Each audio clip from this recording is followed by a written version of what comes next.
Wahai rakyat Malaysia, hanya 2 hari selepas tayangan di TV3, teh Ngubau yang diiktiraf halal oleh JAKIM ini telah dijual lebih 30,000 kotak. Mengapa semua memilih teh Ngubau?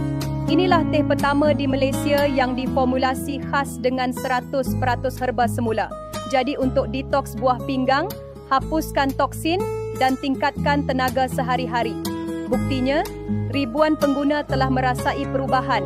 Buah pinggang lebih sihat, kulit lebih berseri, peredaran darah lancar untuk kehidupan berkeluarga yang lebih bahagia.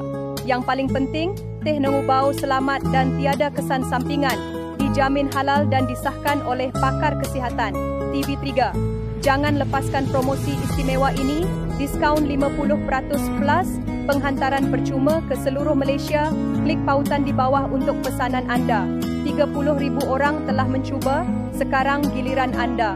Teh Ngubau, kesihatan halal untuk keluarga bahagia, tenaga melambung, hidup lebih bermakna. Jangan tunggu lagi, pesan sekarang.